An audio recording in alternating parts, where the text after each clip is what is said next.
Salve, salve, colecionadores de cédulas e moedas do Brasil e do mundo! Eu sou o Fernando Ganin, do programa Vivendo a História, e hoje nós estamos inaugurando um quadro novo, o nosso Cara Crachá. Esse é um espaço muito feliz do nosso canal, no qual nós estamos recebendo colecionadores, escritores, numismatas, pessoas relacionadas a numismática e que muitas vezes a gente só conhece pelo nome, né? Às vezes talvez a gente só conhece pela empresa que a pessoa representa, e aqui nós estamos dando rosto para essas pessoas, rosto para esses autores. E hoje eu escolhi um convidado muito especial para iniciar o nosso quadro. Esse senhor que você está vendo aí de chapéu, de óculos e de barba, esse senhor é um grande colecionador, é um grande numismata, escritor, tem algumas décadas de praia aqui na numismática. Nós estamos falando, se você já ouviu falar, você deixa seu comentário aí. Estamos falando de Paulo Amauri de Oliveira Melo. Nosso querido Amauri, seja muito bem-vindo ao nosso quadro, Amauri. Para mim é uma satisfação te receber aqui no canal. Muito obrigado, Fernando. E antes que eu comece a fazer uma biografia, né, da vida de Paulo Amauri, eu vou perguntar para ele mesmo, aproveitar que você está aqui com a gente. Me diz, Amauri, quem é Paulo Amauri de Oliveira Melo? Quem é? Bom, eu sou mineiro e funcionário, servidor público. Trabalho no Banco Central há 50 anos, fiz agora dia 29 de março, estou na ativa, aposentei, fiquei um tempo fora, mas me chamaram de volta e dia 29 de março eu completei 50 anos de trabalho no Banco Central. E com relação ao dinheiro que você falou aí, a numismática, eu comecei a colecionar e a gostar e a me interessar pelo dinheiro, pelos idos lá da década de 1960, em Muzambinho. Não estou plagiando Milton Neves, não, tá? Muzambinho, ó. Comecei em Muzambinho, quando meu pai tinha um bar, e ajudando ele quando chegava notinhas novas do Cruzeiro de 42 ainda, porque foi por volta de 1965, 66. O Cruzeiro de 42 estava agonizando, entrando no Cruzeiro novo, mas como chegava alguma notinha nova, eu pedia para o meu pai e comecei a guardar essas notas, que achava muito bonito, e o sentido do dinheiro também, né? Então, a minha coleção começou lá, pelos idos da década de 1960, em Muzambinho, num bar que o meu pai tinha na saída da cidade, né? Tinha uma bomba de gasolina na porta, parava os caminhões de boia fria de manhãzinha para apanhar café, né? E a gente abria o bar mais ou menos lá para 5 horas, abria o bar para poder servir os boias frias que paravam por lá para abastecer e tomar um cafezinho no bar do meu pai.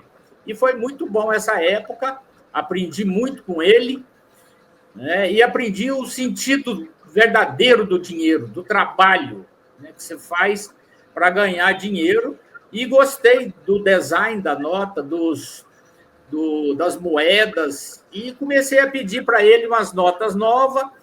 Moeda, geralmente, você ganhava mais, podia guardar mais, exatamente pelo valor, né, menor, mas as notinhas do Cruzeiro de 42, até lá pelo valor de R$100, 100 cruzeiros, né? Aí eu consegui, né? Passou de 200, 500 ou 1.000 cruzeiros na época, aí já complicava. Mas então já são quase 60 anos de colecionismo, hein, Amauri? Aí eu comecei a juntar aquela coisa ali e depois vim incrementar a minha coleção, basicamente depois que eu saí de Muzambinho, né? Fiz o ginásio lá, depois eu fui para Passos, que é a minha cidade natal, fiz o científico, né? Que hoje é acho que é o segundo grau, Ensino não sei médio. como é que chama hoje, ensino médio, né? Eu fiz o científico, e em 71 eu terminei o exército lá e vim para Brasília para estudar. Passei para engenharia elétrica em 71, 72 eu passei para engenharia elétrica. Depois comecei a trabalhar no TCU, lá em Brasília também, né? E em 74 eu entrei no Banco Central, continuei fazendo engenharia elétrica, né? Saí em 77, já estava no banco, em 77 casei, em 78 nasceu o primeiro herdeiro, né? E aí foi a minha carreira no banco. Depois entrei no banco em 29 de março de 1974, em Brasília. E me diz uma coisa, Amaury, quem faz 50 anos de Banco Central ganha moeda comemorativa com o rosto também ou nada? Por enquanto não falar nada. Mas já tive uma, junto com, porque tem 3 colegas que têm 50 anos de banco que estão na ativa ainda. É uma colega de Recife, um colega de São Paulo e eu agora em Belo Horizonte, né? Porque eu estava em Brasília e faz 3 meses que eu vim para Belo Horizonte. Mas que bacana. Mas ganham alguns reconhecimentos, as pessoas ficam admirados, né, por estar trabalhando tanto tempo na mesma instituição, né? E eu gosto, porque eu estou agora no banco, eu passei por vários departamentos do Banco Central desde 1974, né? O departamento pessoal, depois fui para o departamento de informática, que hoje é TI, área de TI, fui um dos poucos no Brasil, na época, nós fomos um grupo de 14, 15 pessoas do Banco Central que fomos fazer um curso na IBM de programação. Naquela época, a IBM era o top do top do top do TI, porque o Banco Central tinha comprado, naquela época, 75, 76, o maior computador da América Latina. Que, se fizer uma comparação, hoje o meu celular é maior que aquele computador. Mas, na época, em 75, 76, era o maior computador da América Latina e tivemos a oportunidade de fazer um curso de programação COBOL, Assembler e Fortran, pela IBM. Então, a gente foi um grupo de 15 pessoas, como diz, na área de TI. Naquela época, era o top do top, porque ninguém tinha aqui no Brasil. E continuamos trabalhando no Banco Central, implantamos o departamento de informática no banco, trabalhamos lá um bocado de tempo. Depois, no Banco Central mesmo, depois eu saí da área de TI, passei na área de educação, dando cursos de iniciação à informática, de linguagem para usuário final, né? Porque primeiro era só o CPD que tinha o monopólio de fazer programas, né, de informática e rodar os sistemas grandes do Banco Central, né? Dentre eles o sistema do Sistema Financeiro Nacional, das instituições financeiras, sistema de contabilidade, sistema da dívida externa, né? Tivemos oportunidade de trabalhar nesses sistemas dentro da área de processamento de dados, dentro da área de TI do Banco Central, e depois passamos para a área de educação, na área de programação para o usuário final, para tirar um pouco o monopólio do departamento de processamento de dados, que tinha que tomar conta mais da parte do computador em si, né, e deixar o usuário final fazer o que ele queria tirar dos arquivos corporativos, né? Então, passamos aí um tempo dando aula nesse sentido, que se chamava, era uma linguagem natural, né, de banco de dados. O sistema de banco de dados, o Banco Central tinha acabado de comprar, né, para armazenar os dados do Banco Central e do sistema financeiro brasileiro como um todo, né? porque a parte econômica do sistema financeiro e de controle de inflação, aquele negócio, tudo do Banco Central, né?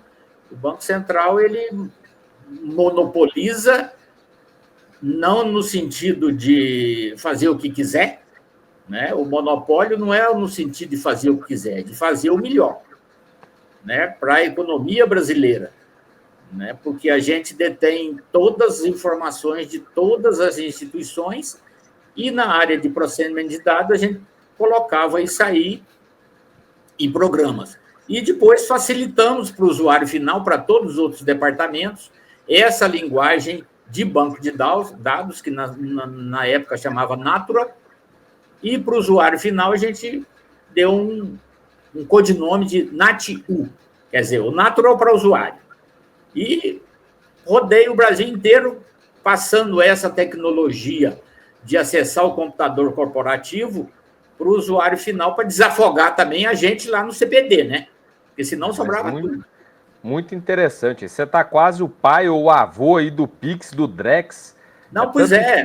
Tivemos oportunidade de trabalhar nos primórdios do Pix e do Drex. Né? Que na época, né? Aí, quando foi lá pelos anos 80, 90, que a microinformática começou a tomar conta do Banco Central, eu estava mais na área da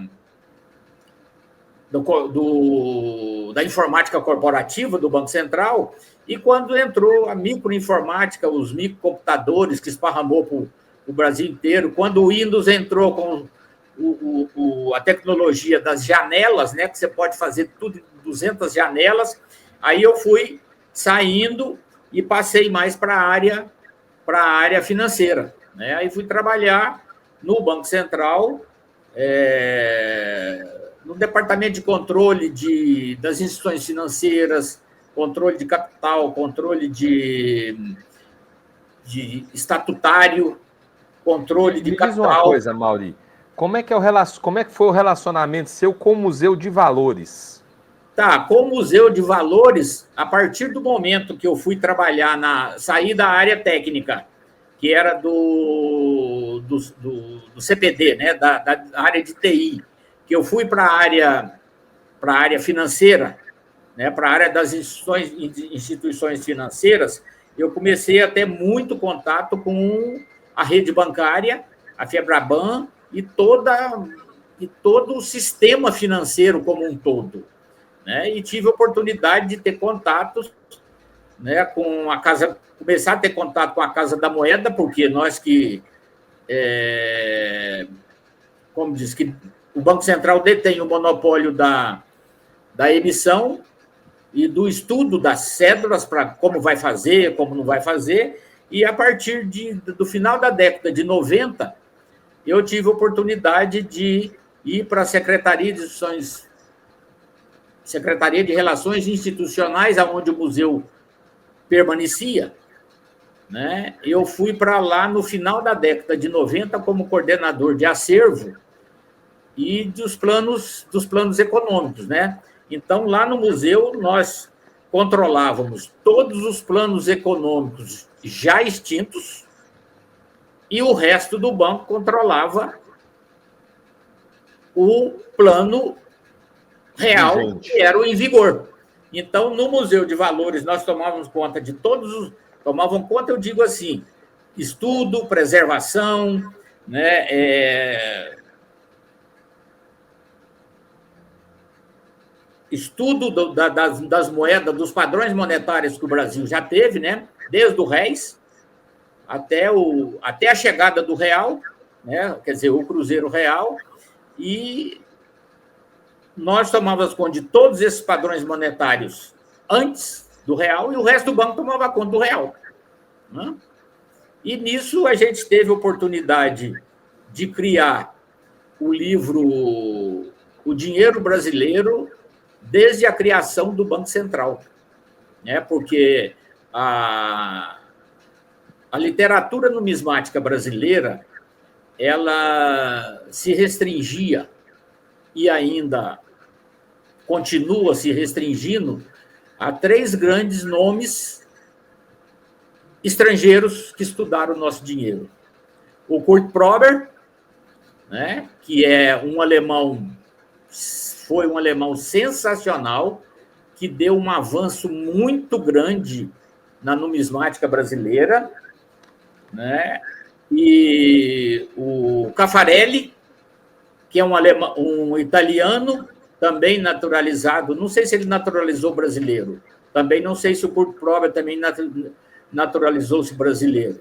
Então, nós tivemos o Kurt Prober, um alemão, que estudou a nossa numismática, nosso meio circulante, de uma forma assim perfeitíssima. O Caffarelli, que com aquele livro dele estudou a nossa numismática perfeitíssima também e com característica profissional e com grande fidedignidade, tanto o Kurt Prober como o Caffarelli, e finalizando com o Julius Meili, que praticamente é o nosso pai da numismática, porque ele organizou naqueles 4 livros da obra dele, né, todo o meio circulante brasileiro, no volume 1, que é as moedas da colônia, no volume 2, que é as moedas do Império, e o volume 3, que é o papel fiduciário. E ainda deu de graça um outro livro que era das medalhas, né, medalhas e condecorações. Então, a obra do Julius Meili, nós conseguimos resgatar lá no Museu de Valores, porque ela estava, como dizer, ela estava solta, e ninguém ouvia falar. E o Banco Central, e nós, por exemplo, numismatas, nós tínhamos alguns livros de alguns colecionadores, né? O Vinícius, a própria Sociedade Numismática Brasileira, né? Aqui, quando ela foi fundada, tinha estudiosos da numismática ali, dentre elas, aquele que foi governador de São Paulo no começo, né? O Álvaro, né? Esqueci o nome dele agora.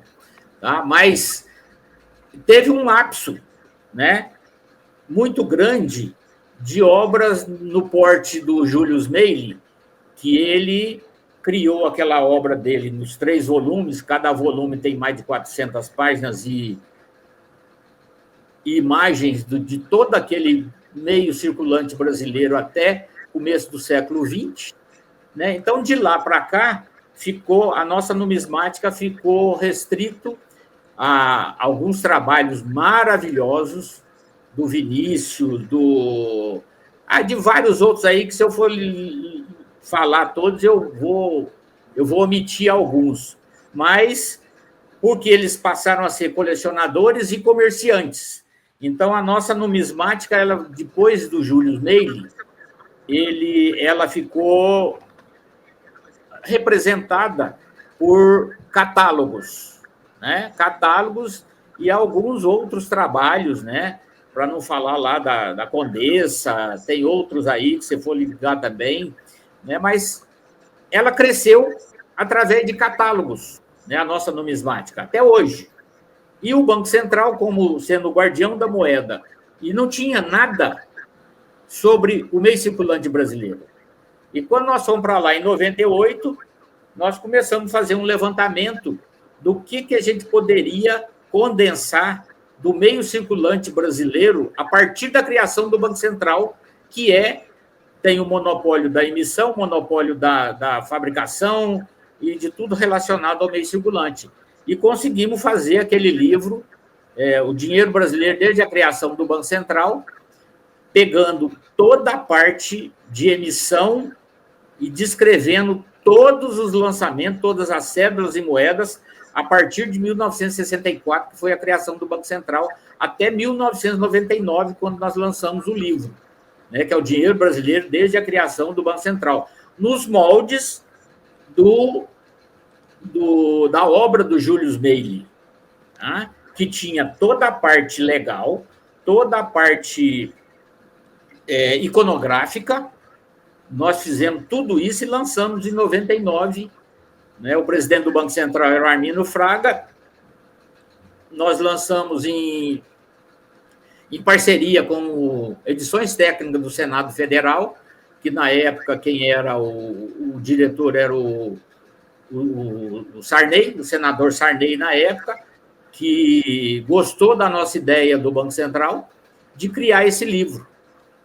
Então, aí fizemos esse trabalho no Banco Central, no começo, quando eu fui para lá em 98, no Museu de Valores, saí da área financeira, das instituições financeiras, e fui para a área do Museu de Valores, relacionando com a história do meio circulante de dinheiro brasileiro. É esse bichão aqui, Amaury? Não, esse aí, deixa eu ver. Olha, tem um aqui, ó, do Museu de Valores. Esse aí é o Museu de Valores do Banco Central do Brasil, feito pelo Banco Safra. Né? Oh, que beleza, esse aí foi feito, ele é iconográfico e fazendo toda a parte do Museu de Valores. Ele transformou o acervo do Museu de Valores exposto em livro. Né? O nosso livro é aquele outro. Você não tem ele? Eu acredito que eu tenho, mas não está aqui na biblioteca do escritório. É um de capa verde e branca, que tem lá o dinheiro brasileiro desde a criação do Banco Central. Ele é grosso, igual esse aí também. Não, está na minha biblioteca particular. Aqui no escritório eu não tenho ele. Então, esse livro foi uma edição oficial, porque até então não...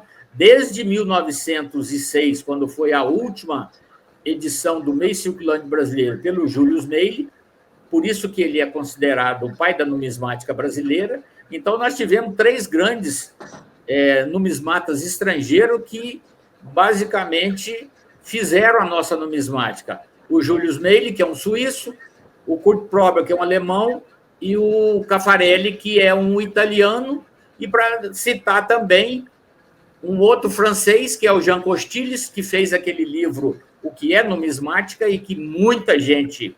Então, nós temos 4 estrangeiros da nossa numismática que eu considero que foi um marco para a gente desenvolver a nossa numismática a partir de então.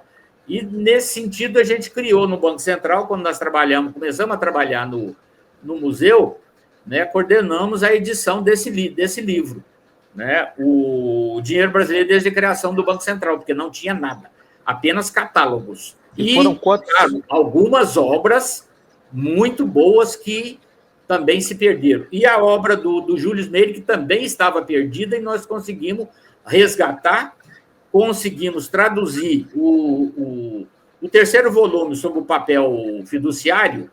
O Julius Meili já tinha feito em português, que nós fizemos a edição facsimilar e lançamos em 2006, lá na Bienal do Livro, lá em São Paulo.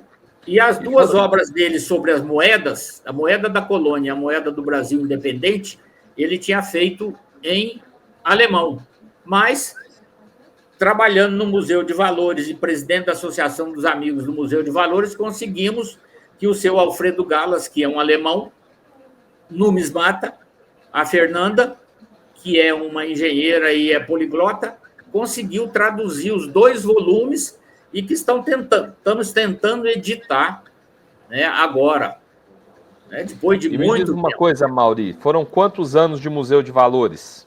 Eu trabalhei no museu de começo de 1998 até 2011. Quase 14 anos aí na frente do museu, hein? 14 anos. E nesse meio, quando foi 2011, eu passei a trabalhar no Banco Central, no departamento do meio circulante, não deixei de mexer com dinheiro. Saí do dinheiro da história, passei para o dinheiro em vigor, né, que é o departamento do meio circulante, onde eu estou até hoje. E deixa eu te fazer uma pergunta. Eu vi aí na sua camiseta, né, escrito "É dinheiro", né? É dinheiro. Foi a camiseta que nós fizemos exatamente no lançamento desse livro. Ó, esse livro aqui, do Paulo Amaury, "É dinheiro". Eu vou colocar ele aqui mais pertinho para você ver, ó. Olha o jeito que ele não muda, ó. Olha aqui a foto aqui do final aqui, ó. Se não tá igualzinho o Paulo Amaury que você tá vendo aí na tela, ó. Só botei um óculos agora que eu preciso dele para ler. Só. Colocou o óculos. E me diz uma coisa, Paulo. Essa obra, eu já tive a oportunidade de ganhar um exemplar, inclusive autografado por você. Fiquei muito feliz o dia que eu ganhei aquela obra, aquele exemplar. E eu li, achei muito interessante e sempre eu venho respondendo algumas perguntas aqui no meu WhatsApp, né? Pessoas que me perguntam se eu já vi falar disso, se eu já vi falar daquilo. E eu indico a obra, né? Eu falo, olha, a Paula Mauri escreveu muito bem, colocou muito bem sobre esse e aquele assunto. Eu não vou antecipar o assunto, porque eu quero que você nos diga. E aí as pessoas às vezes ficam meio perdidas, né? Meio sem saber quando a gente fala de moeda social, quando a gente fala de moeda particular, as pessoas fazem muita confusão. Eu queria saber se era isso, essa intenção de clarear esses conceitos, o que te levou a escrever essa obra É Dinheiro. O que te levou a escrever ela? Sim, em 2017, o Brasil sediou a Colecione 2017, que é um congresso internacional que ocorre de 5 em 5 anos sobre colecionismo de quase tudo, principalmente a numismática. E essa Colecionar 2017 foi no Brasil naquele ano, né? E é o maior congresso dessa área sobre dinheiro. Congrega outros tipos de colecionadores, tá? Mas a parte da numismática, ela é a maior importância desse congresso internacional. E o tenor da Sociedade Numismática, ele tinha um stand nesse congresso, né? E o Vadi, lá de Brasília, também me incentivou a participar desse congresso, expondo a minha coleção, né? Que eu falei para ele, ó, eu tenho uma coleção aqui que eu fiz no sentido de clarear um pouco a quantidade de dinheiro que a gente usa. Porque antigamente se usava, olha aqui, ó, o cobre, se usava o sal, se usava a prata, se usava o boi, né? Se usava pimenta, se usava pano de algodão, se usava canela, se usava ouro. Tá dando para ver direitinho? Ah, com certeza. Tá? Se usava cravo, as especiarias da China, era dinheiro na certa, canela, as conchinhas, né? Olha aí, ó, os cauri, os zimbos, que na época dos escravos se catava isso nas praias da África e às vezes aqui também, isso aqui valia dinheiro, né? O que mais aqui, ó? Tabaco, tudo valia dinheiro. Deixa eu ver se tem mais aqui. Cauri, deixa eu ver se tem mais alguns aqui. Tabaco, cravo, açúcar, tudo isso aqui foi usado como dinheiro. Alguns se usam até hoje, né? Na parte do escambo, daquele negócio. E à medida que o uso de... Aí aqui, ó, olha aqui. Ouro. Né? Se isso aqui fosse ouro verdadeiro, eu estava rico. Isso aqui é a pirita, que é chamado de ouro de tolo, né? Que deu muito o que falar até hoje, quando o cara acha uma pedra dessa, aqui em Minas Gerais tem muito, né? Que é a pirita, que ela tem a cor do ouro, né? Mas é minério de ferro isso aqui, é minério de ferro, mas ela chamou-se ouro de tolo e deu muita briga por aí, muita gente passou isso aqui por ouro, né? Mas, então, isso aqui tudo foi usado como dinheiro, até chegar no nosso país, por exemplo, as cédulas, quando nós conhecemos hoje, começou a partir da terceira década de 1830, na década de 1830, tendo, é claro, aqueles dinheiro do Banco do Brasil, né? Do primeiro Banco do Brasil, aquela cédula, mas as cédulas realmente parecidas com a nossa tem pouco tempo. Primeiro porque é papel, nós estamos falando de Brasil, né? Nós estamos falando de papel. E ela veio evoluindo até chegar no dinheiro nosso. Porque quando, por exemplo, eu usava prata, o dinheiro está aqui. Se eu vender a prata, tem 1 quilo de prata, 1 quilo de prata, suponhamos eu ia comprar, ele valia o quanto pesa. Né? É o tal do antigamente, era aquele, vale quanto pesa. O ouro, a prata, aquele negócio, o boi. Né? O boi, porque, na realidade, qual que é a característica para ser dinheiro? O que precisa uma coisa valer dinheiro? Né? Está aqui no meu livro, na página 11, como uma coisa vale dinheiro. 3 principais funções. Ela precisa ser um meio de troca. O que na realidade seja isso? Ela facilita a troca entre mercadorias, bens e serviços. Então, quer dizer, eu vou comprar um negócio, ela está ali facilitando a troca. Eu quero comprar um carro, né? O cara quer vender, mas eu vou entregar cobre para ele.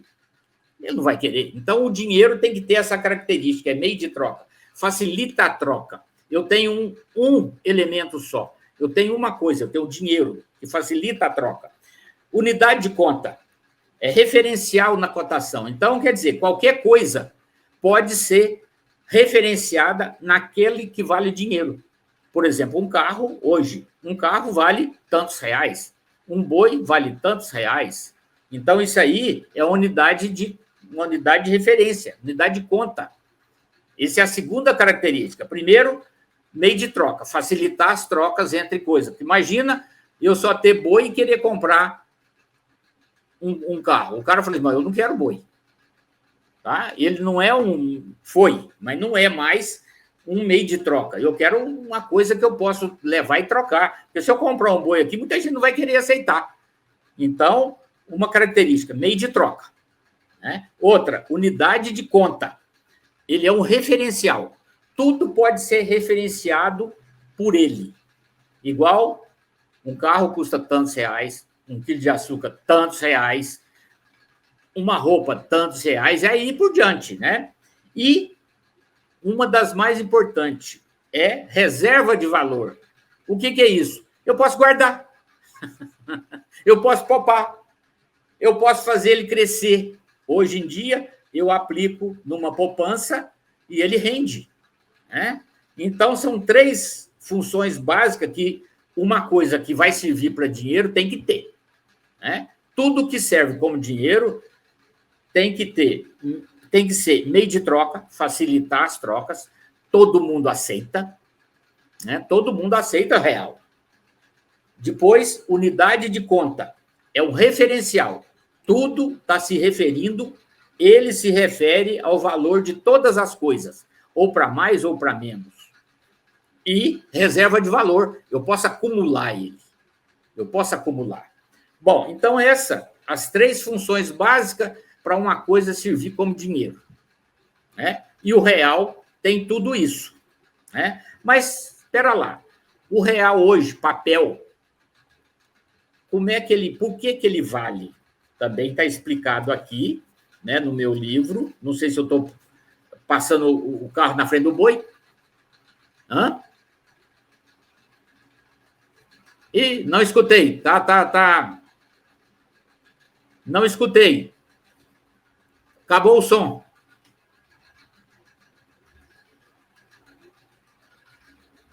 Está me ouvindo agora? Agora sim. Hã? Eu só queria recapitular, então, Amaury, essas três características, né, que você frisou bem aqui em relação ao dinheiro: o fato de ser meio de troca, de ser unidade de conta e de ser uma reserva de valor. Então, eu consegui enquadrar alguma determinada coisa com essas características, então eu posso dizer que isso é dinheiro. Isso é dinheiro, tá? Esse é, no caso, é o dinheiro oficial que tem todas essas 3 características. É meio de troca, quer dizer, todo mundo aceita aquilo ali. Tá? E é um ponto de referência. As coisas são baseadas nele. Né? E reserva de valor. Eu posso guardar, porque ele cresce. Né? Fala assim, mas o boi cresce também porque ele dá coisa. Mas ele é um excelente meio de troca? Sim, pode ser para quem gosta de boi. Né? Ele é uma unidade de conta. Eu posso fazer todas as outras coisas baseadas no boi? Nem sempre. Porque tem gente que não vai querer saber disso nada. Né? Então, o dinheiro oficial, basicamente o nosso, ele tem essas 3 funções: meio de troca, unidade de conta e reserva de valor. Isso é básico para ser dinheiro. Né? Aí nós vamos ver que o dinheiro hoje, porque quando eu digo esse aqui valeu dinheiro, o açúcar mascavo, ele vale dinheiro, eu posso acumular isso aqui?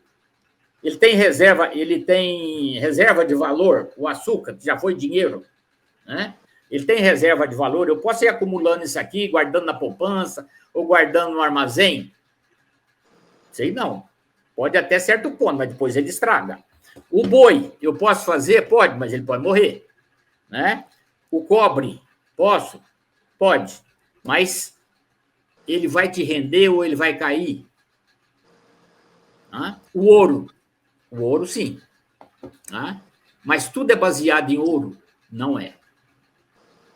Se você chegar no mercado para você fazer a conta. Para você chegar no mercado, ele é uma unidade de conta, ele é um meio de troca, o ouro. Claro que é. Todo mundo quer aceitar ouro. Né? Mas fica complicado. Então, criou, então, o dinheiro, no nosso caso agora, o dinheiro fiduciário.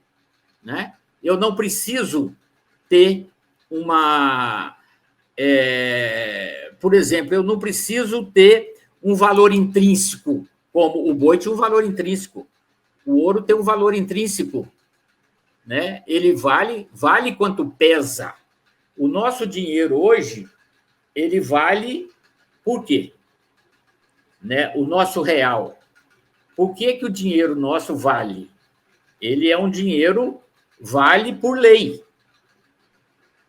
Por quê? O governo fez as notas, fez as moedas e falou, isso vale por lei. Eu estou instituindo. É diferente de um ouro, é diferente de um boi que vale quanto pesa. Mas a facilidade que o dinheiro hoje tem, né, pela facilidade, você pega uma nota, você vai para onde você quiser, você compra o que quiser. Se não existisse, se você tinha só boi, como é que você vai levar boi? Como é que você vai levar ouro? Como é que você vai levar fumo? Como é que você vai levar açúcar? Tá? Bom, mas e aí, o que o governo garante que esse dinheiro que ele fez, as notas do real, as moedas do real, por que eu tenho que aceitar isso? Bom, você tem que aceitar porque é lei, tá? Porque senão você não vai ter o que gastar. Mas qual é a garantia que ele me dá que esse dinheiro vale? A lei, o Estado brasileiro, o Tesouro Nacional que garante isso aí e a confiabilidade do dinheiro, quando a Casa da Moeda faz, ela coloca nas notas aqueles elementos de segurança, nas moedas elementos de segurança, para ser uma coisa única, bem feita e difícil de você falsificar. Mas tem muita falsificação. Claro que tem. Tem falsificação até de gente. Né? Então, uma coisa, Mauri. Esse dinheiro que nós estamos falando é o dinheiro oficial. É a moeda oficial. Isso. Agora, porque eu passei um pouco a carroça na frente dos boi, né? Não, mas me explica uma coisa. o que seria a moeda social e o que seria a moeda particular, só para a gente estabelecer parâmetros aí tá, de agora distinção nós vamos seguir aqui. Então, eu falei, é dinheiro. Eu escolhi 5 formas de dinheiro. Essas que eu falei aqui já passou, foi a época da moeda mercadoria, ainda existe hoje, tem muita gente que aceita você pagar em boi, tudo bem, mas é exceção. Antigamente era quase regra. Aceita pagar em ouro, aceita pagar em fumo, aceita pagar em cravo, canela, aceitava, né? Na época não tinha dinheiro, o ouro, depois começou o ouro e a prata e o cobre, dele começou a surgir as moedas. Aí começou a surgir o dinheiro, na realidade, como a gente sabe. Mas essas moedas mercadorias todas serviram como dinheiro para trás, porque valia quanto pesava. Ou valia pela raridade, ou valia pela procura, né? O cravo, aquelas especiarias da Índia. Por que valia como dinheiro? Porque era difícil de ter. Né? Aí foi surgindo o dinheiro, como nós conhecemos hoje, que passou do dinheiro desse aqui, que valia quanto pesava, para um dinheiro fiduciário e um dinheiro que vale por lei. Né? O real, ele vale porque o governo praticamente fez uma lei da implantação do real. Opa, falhou. E falou, ó, esse dinheiro vale por quê? Porque ele é feito com todas as características de segurança, todas as características de confiabilidade, e o governo brasileiro garante que isso aí vale dinheiro e você pode comprar o que você quiser, pode fazer aquele dado ali, fazer comparações e basear as coisas nele, ser unidade de conta e ser ponto de referência. Então, você vê ali, ó, hoje tudo está na base de real. Tudo é baseado, tudo que você vai comprar está baseado no real. Que é... Isso é diferente, né, Mauri, dos primeiros 2 séculos, né? Quando o Brasil foi descoberto, a gente não tinha escassez muito grande de numerário, uma escassez muito grande de moeda, e é justamente o período em que houve um abundante escambo, né? Aquelas trocas que aconteciam. Sim. Nós tivemos os períodos monetários em que a cana-de-açúcar tinha um valor muito alto. Sim, depois aqui eu mostrei. O café tinha um poder muito alto. E aí vai. Hoje, embora não seja lastreado, é isso que você está colocando, né? Embora hoje não haja lastro no nosso dinheiro, ele é um dinheiro fiduciário, a gente acredita na fidúcia, a gente dá esse voto de confiança que a lei nos estabelece, de que esse dinheiro ele vai comprar o que precisar ser comprado com ele. Sim. Agora eu fico muito curioso. O que você falou aí, né? O que você falou aí, ó. Começou com essas moedas mercadoria, vale quanto pesa aquele negócio. Quando a população começou a crescer, tudo começou a crescer, aquele negócio aqui não vai dar. Aí começou a aparecer o dinheiro, né? O dinheiro de moeda, o dinheiro de cédula, aquele negócio, mas você tinha que garantir aquilo ali. Por que você vale dinheiro? Primeiro, os governos emitiam dinheiro, emitiam uma nota, uma moeda, mas tinha lá o lastro. Para ele emitir, vamos supor, 100 mil reais, tinha que ter 100 mil ouro, esse valor guardado em ouro, que era a garantia, que era o lastro. Né? Mas depois isso aí foi acabando, porque a quantidade de dinheiro foi enorme e não tinha jeito de você botar lastro nisso. Aí entrou o dinheiro fiduciário, que começou a valer por lei. A última tentativa no Brasil para fazer esse lastro do dinheiro foi a Caixa de Conversão, né? A Caixa de Conversão tinha a intenção de ter a reserva em ouro do meio circulante. Sim, aquela a quebra de 1929 na Bolsa Americana, aproveitou e quebrou junto a Caixa de Conversão. E daí para frente não teve o que fazer, né? Não teve o que fazer. Nós já tivemos, naquele período mesmo aí que você está falando aí da Caixa de Conversão, né? Da Caixa de Conversão que acabou em 1906, mas as notas dela começou a valer até lá no começo da 1920. Né? Naquela época, o nosso meio circulante era um dos meios circulantes mais complexos que existia nos países da época. Primeiro, o nosso dinheiro, naquela época, era o réis.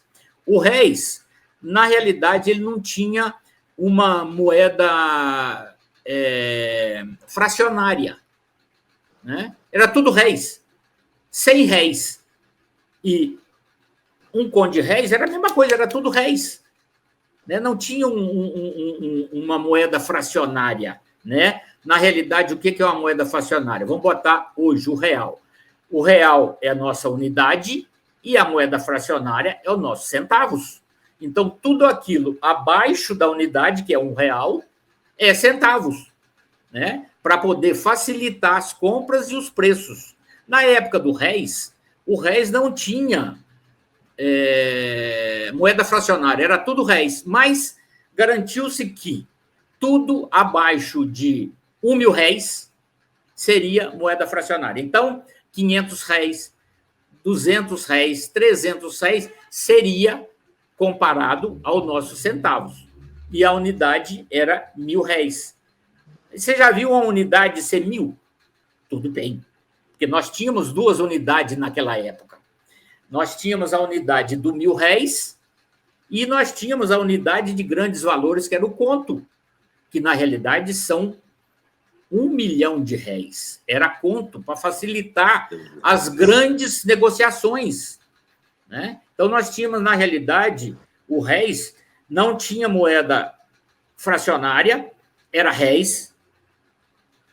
Tinha a unidade, que era réis, e tinha uma unidade de grandes valores, que era o conde réis.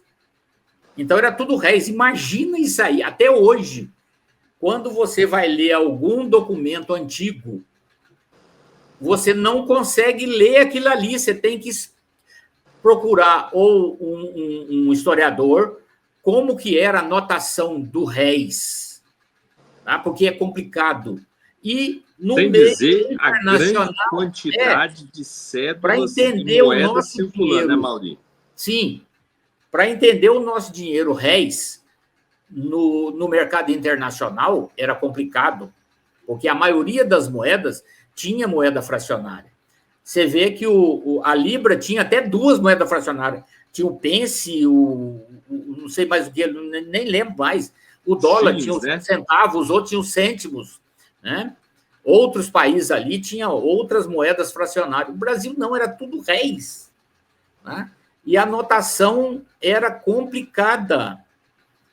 Ainda bem que, quando foi em 1942, mudou para cruzeiro e entrou o centavo. E a nossa moeda entrou na conotação da maioria das moedas internacionais, que era na base 100. O réis era a base 1.000. Né? O cruzeiro entrou substituindo o réis na base de R$1.000 para um cruzeiro e dividido em 100 centavos. Pronto, entrou bonitinho no meio internacional, junto com todas as outras moedas, que era de base 100 e tinha moeda fracionária. Beleza. Tá?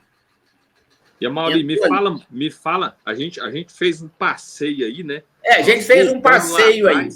Mas amarra para mim a moeda social e a moeda particular, só para a gente estabelecer aquele paralelo que a gente falou. Tá, então, a moeda oficial é essa que nós falamos aí, o réis, o cruzeiro, e hoje é o real.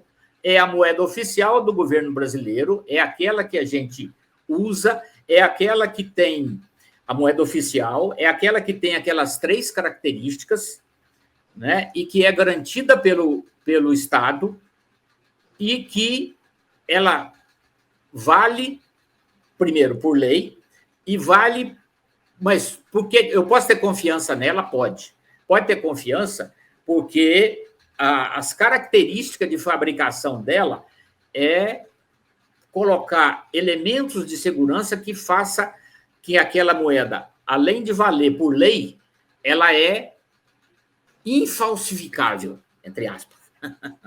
né? Por isso que as pessoas acreditam nela, porque ela é feita de tal forma que tem tanta picuinha dentro dela ali que fica difícil do falsário fazer. Por isso que o governo garante, porque a Casa da Moeda faz um dinheiro bem feito, com muito elemento de segurança, que é difícil de falsificar, mas para falsificador não existe nada difícil, tá? Mas dificulta muito. Então, o dinheiro oficial é esse nosso, que é feito pela Casa da Moeda, que, no caso, ela tem o monopólio de fazer o nosso dinheiro, a mando do Banco Central, de acordo com todas as características de segurança aprovadas pelo Conselho Monetário Nacional. Então, o nosso dinheiro ele é garantido por lei, como diz, monitorado pelo Banco Central, de acordo com as normas do Conselho Monetário Nacional, fabricado por uma empresa exclusiva, com todas as tecnologias modernas de segurança e um papel especial, que é o nosso dinheiro esse papel é a base de algodão. Ele é diferente desse papel de livro, desse papel que você escreve. Você pode ver que ele é mais áspero. Então, o dinheiro o povo passa a acreditar no nosso dinheiro, porque, primeiro, ele é bem feito, tem segurança, o Banco Central controla, todas as emissões são controláveis, o papel é de alta tecnologia, os elementos de segurança que tem nele são difíceis de ser falsificados, né? Não tem lastro para o ouro, mas também não precisa. Tem tanta coisa que garante que isso aí vale dinheiro que o povo acredita e gasta. Pronto, esse é o dinheiro oficial. Mas o dinheiro social, que é aquele que você me perguntou, mas como é que surgiu isso aí? Há muito tempo atrás, lá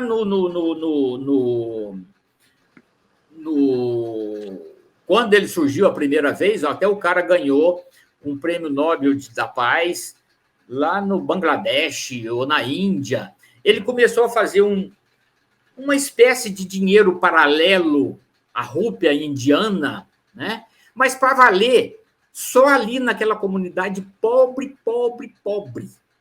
Então, ele fez aquele dinheirinho ali e começou a gastar dali. E ele viu que aquilo ali deu certo, porque todo mundo fazia as coisas, vendia lá e o dinheiro ficava lá.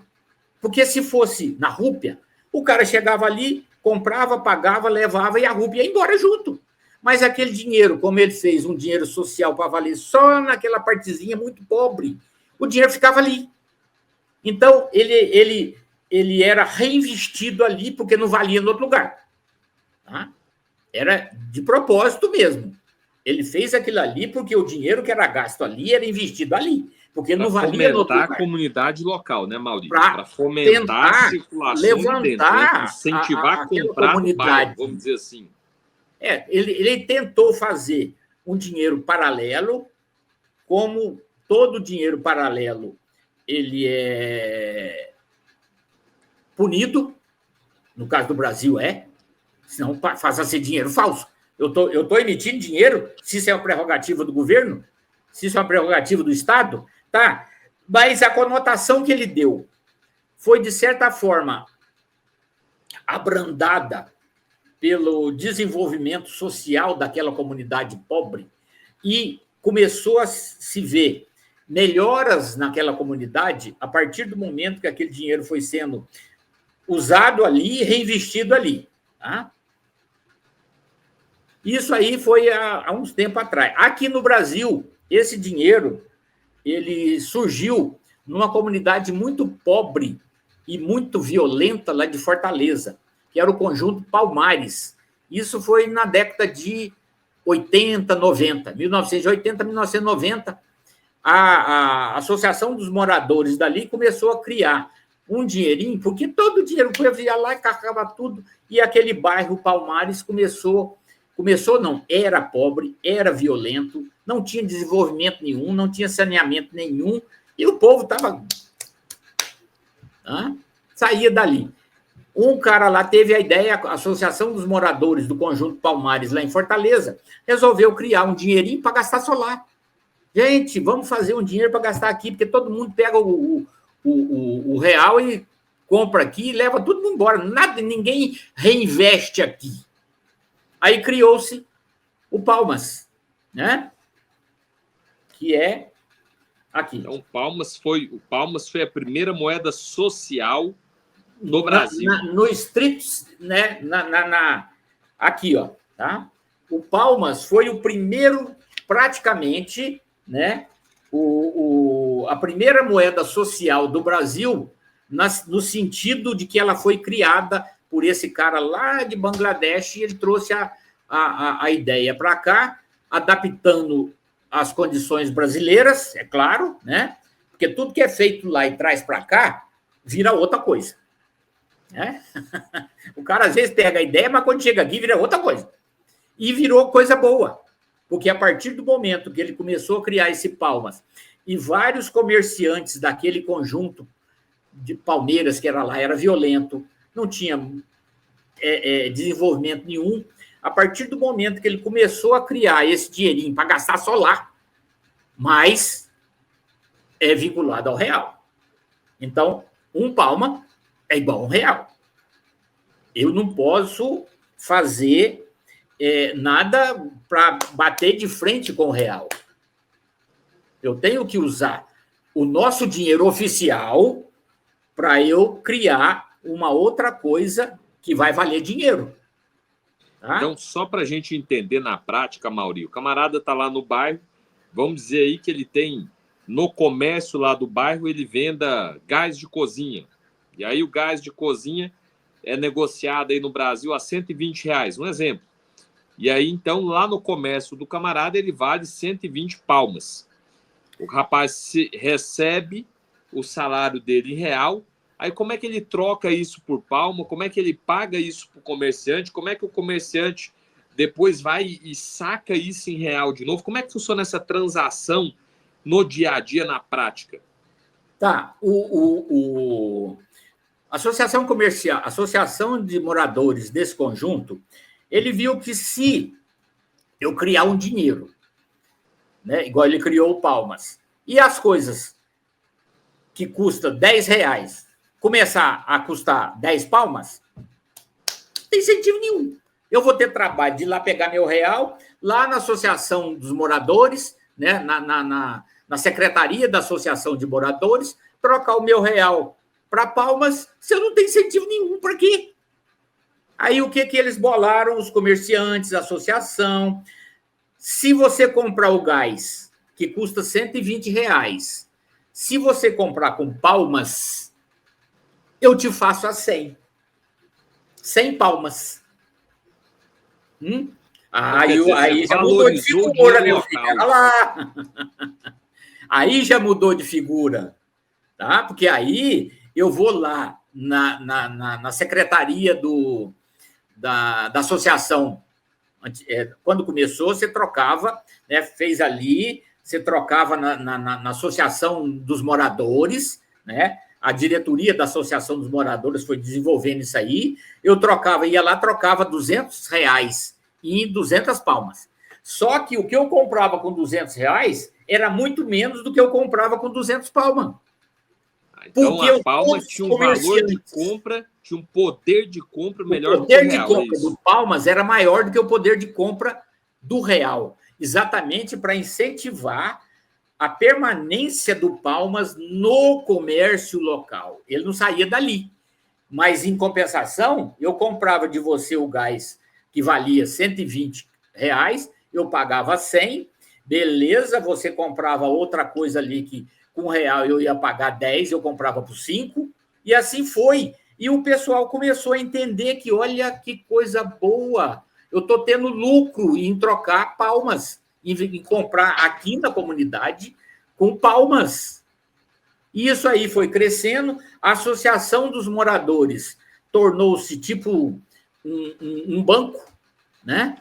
Aí foi crescendo e a associação começou a tornar-se um banco popular, né? Inclusive, eu tive a oportunidade de ir lá nesse conjunto Palmas no começo do século, porque diziam que essa associação lá estava emitindo dinheiro, que na realidade está. E a emissão de dinheiro é prerrogativa do Banco Central. Você foi como funcionário do Banco Central? Eu fui como funcionário do Bacen fazer uma auditoria e prender se fosse o caso. Nós fomos com polícia e tudo. Ainda bem que eu fui, tipo assim, ó, eu fui num piscar de olho e nunca mais voltei. Eu fui, mas vi, porque eu conhecia o nosso colega lá do Banco Central, lá em Fortaleza, né, e a outra colega ali eles foram como comissão de frente, né? Eu fiquei lá atrás, né? Eu fiquei assim, bom, eu estou chegando agora, porque eu era de Brasília, e o negócio estava lá em Fortaleza, né? Quando o colega e o Banco Central viu a finalidade da coisa e a parte social da coisa, tá? O Banco Central, na realidade, né, falando assim, em grosso modo, o Banco Central recuou um pouco, tá? E começou a entender, na realidade, o que era aquilo ali. E teve uma outra colega nossa, a Marusa, que inclusive fez o prefácio do meu livro, que era do Banco Central lá em Brasília. Ela fez uma tese de doutorado e outra coisa mais, falando da importância desse dinheiro social, que teve, basicamente, o seu ápice lá em Bangladesh, com aquele cara que ganhou até o prêmio Nobel, né? E que estava sendo implantado ali em Fortaleza, mais ou menos na mesma base, né? O Joaquim, por exemplo, era o presidente da Associação dos Moradores do Conjunto Palmas, que encampou a ideia e depois foi crescendo, crescendo. A associação tornou-se um banco de desenvolvimento social, onde as pessoas iam trocar o real em Palmas, porque eles tinham economia. E o dinheiro Palmas só foi crescendo e foi sendo reinvestido no Conjunto Palmas, e o Conjunto Palmas começou a sair, primeiro, da violência, depois, na parte social. Hoje eu creio, não sei, hoje eu creio que deve ser um conjunto muito bom. E a Associação dos Moradores transformou-se num banco de desenvolvimento social, passou depois, um certo tempo, a emitir essas moedas, esses palmas, e também passou a fazer empréstimos de palmas. O cara chegava lá, né? Eu tenho um carrinho de cachorro-quente, mas eu quero fazer um empréstimo que eu quero vender só em Palmas. Então, quanto que vocês me emprestam para eu comprar um carrinho? Isso também é a economia solidária, né? Que tem outras funções aí que também faz empréstimo dessas coisas em real. Mas lá, o Palmas começou a dar certo, a violência começou a acabar, né? Isso tudo há 20 anos atrás, quando eu comecei a ver aquilo ali, no final da década de 90, começo dos anos 2000, né? Claro que de lá para cá eu nunca mais voltei lá, nem sei como é que está o Conjunto Palmas lá, mas deve estar muito bom, porque isso esparramou para o Brasil inteiro, nos moldes de lá. Tá? Mas me diz uma coisa, Amaury, o entendimento, então, naquela época do Banco Central é que essa moeda social ela não conflitava com o monopólio de autorização de emissão de dinheiro do Banco Central. Por quê? Faltava alguma daquelas características nessa moeda social? Exatamente, você pegou o ponto certíssimo, tá? Porque o dinheiro oficial, e todo dinheiro tem que ter, basicamente, as três: meio de troca, unidade de conta e reserva de valor. Tá? Não dava para ter reserva de valor de palma. Não, quer dizer, você ter reserva de valor em palmas, fazer uma poupança em palmas, pode, tá? Mas você não comprava nada em Anápolis, você não comprava nada em Belo Horizonte com palmas. Não. Porque esse dinheiro só funciona lá. Então, não adiantava eu fazer uma poupança em Palmas se eu saísse de lá e fosse morar em Recife. Eu não ia gastar palmas lá. Então, ele não tinha aquela característica de reserva de valor. Ele tinha meio de troca? Tinha, facilitava as trocas ali. Ele tinha unidade de conta? Tinha, era o referencial. Ó, o bujão de gás em Palma custa 100 e, se for em real, custa 120. Então, ele tinha duas daquelas características, mas não tinha uma característica muito importante, que é a reserva de valor, que eu posso fazer uma poupança dela. Podia fazer se você nunca mais for sair de lá. Eu vou guardando em Palmas, guardando. Eu nem sei se o Banco de Desenvolvimento Social lá guardava o teu dinheiro, rendia, o teu dinheiro guardado em Palmas ia render juros, tá? Creio que aí já começava a ter uns ruídos ali. Então, o Palmas ficou sendo praticamente um dinheiro de desenvolvimento social daquela região. E fez o seu valor. E dali esparramou praticamente para o Brasil inteiro. Grandes comunidades carentes começou a lançar moedas sociais na base e com o auxílio do Banco. O Banco Palmas depois passou a ser o Banco Central de Desenvolvimento Social. Ele passou a dar orientação para todas as outras comunidades no Brasil inteiro que quisesse criar uma moeda social para desenvolvimento socioeconômico daquela região ou daquela cidade.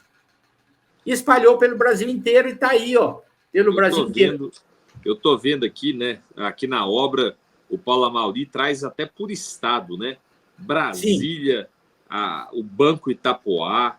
Aqui em Goiás, ó, no município de Porá, você que é aí de Porá, que está acompanhando a gente, o Banco Pequi. Então vale 50 centavos de Pequis. Olha que legal, os 50 centavos de Pequis. E vários outros, né? Aqui por estado. Estou vendo aqui Mato Grosso do Sul, Minas Gerais, Maranhão, Pará, Paraíba. No Brasil inteiro, uma orquídea. Olha que bacana, uma orquídea. Um opala. Olha que bacana. Então, eu entendi o dinheiro social e entendi a moeda oficial. E em relação à moeda particular, o que é essa moeda particular, Paulo? Fazendo isso aí agora, recapitulando, o dinheiro oficial, pelo próprio nome, é oficial do governo brasileiro, todo mundo tem que aceitar por lei, ele é feito de uma característica boa que evita coisa. Entrou o dinheiro social, que é baseado no real, ele tem lastro no real, o dinheiro social tem lastro no real e tem uma finalidade social de desenvolvimento local, desenvolvimento regional. E ele só pode ser gasto ali e, geralmente, tem uma entidade que pode ser uma associação de moradores, pode ser um tipo de um banco social, de desenvolvimento social, pode ser uma secretaria, às vezes até municipal. Tá? Então, tem o dinheiro social, ele tem essa função social. Por isso que o Banco Central não impediu. Porque a função social desse dinheiro, mesmo ele emitindo e aparentemente tirando o monopólio de emissão do Banco Central, tá? Mas a finalidade dele era restrita e com fins sociais naquela área. Pronto. O Banco Central aceitou. E pronto, desde que não extrapole. Mas nunca vai extrapolar, esparramou para o Brasil inteiro, sempre numa área restrita. Fim de papo. Oficial e o dinheiro social, ele não tem todas as características de uma coisa que tem que valer dinheiro. Ele tem que ter aquelas 3 funções, né? Meio de troca, ponto de referência e reserva de valor. Tem que ter essas 3, que o dinheiro oficial tem. Esse social tem meio de troca, facilita as trocas, e ponto de referência. Mas não tem reserva de valor. Eu não posso, não é que não posso, mas é uma característica muito frágil. Né? Eu vou guardar em palma, dinheiro em palmas. Sei lá o que vai acontecer.